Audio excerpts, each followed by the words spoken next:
Guys, I'm Sean, creator of FitStudent.co.uk, and today we're going to be talking about you stopping being scared of fat.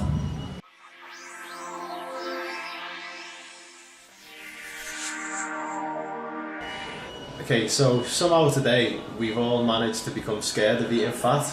You see all these low fat products all over the shelves, and then those traffic light systems that came out where you have red, amber and green labels to see whether it's got high, medium or low levels of your macronutrients. They just made it even worse, because as soon as you see red, if it's high fat, you just tend to put the product straight back down because we just associate red with danger. So we need to stop doing that, because fat is actually essential to our bodies. Also, another thing that doesn't help is that when people do end up getting heart disease and things, it's fat that's inside their arteries clogging it up. But we don't realise that there's a difference between cause and effect.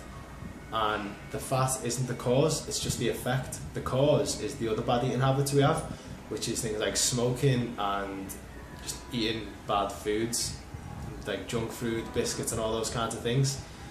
So what we need to do is start eating fat again, but eating the good kind of fats. And you see these kind of heart healthy butters and spreads and things, but they're actually usually worse for you, because to make them spreadable, they're full of vegetable oil, which is the worst kind of oil you can have. So it's essentially.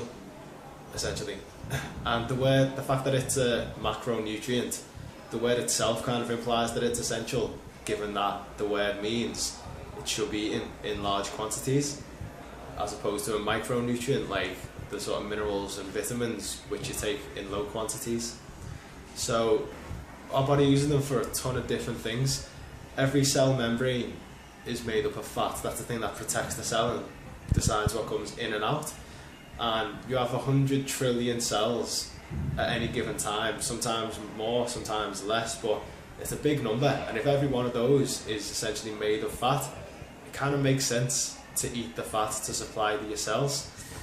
They provide insulation for your motor neurons, so you can actually move efficiently.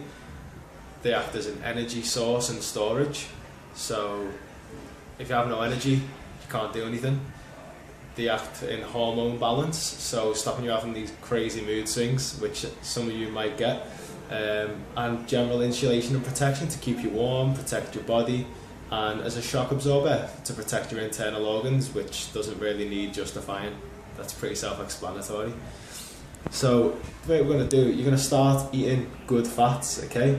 So that's saturated and unsaturated fats.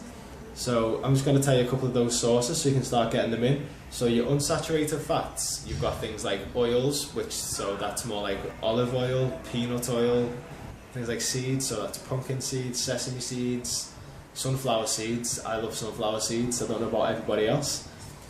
Avocado is a great source of both saturated and unsaturated fat. Cashews, walnuts, pistachios, and then we have our saturated fats.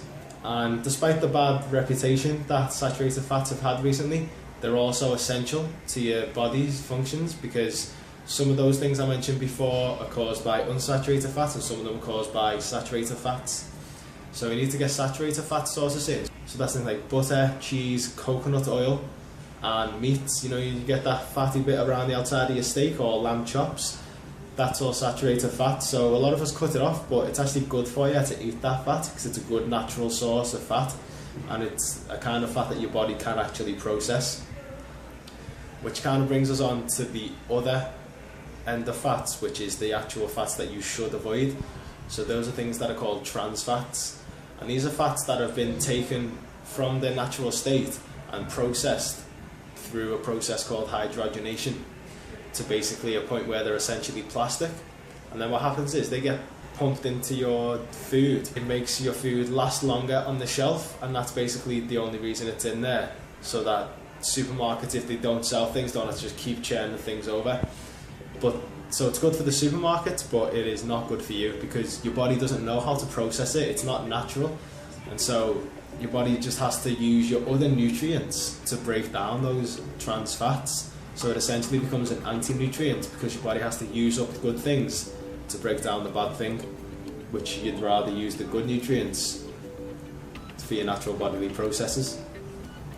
So you need to avoid trans fat, which is basically any kind of processed and packaged food. So that's things like anything that has instant on the packet, so instant rice, instant pasta, burgers, anything like that. Any kind of baked goods like biscuits, bread, cakes, anything like that.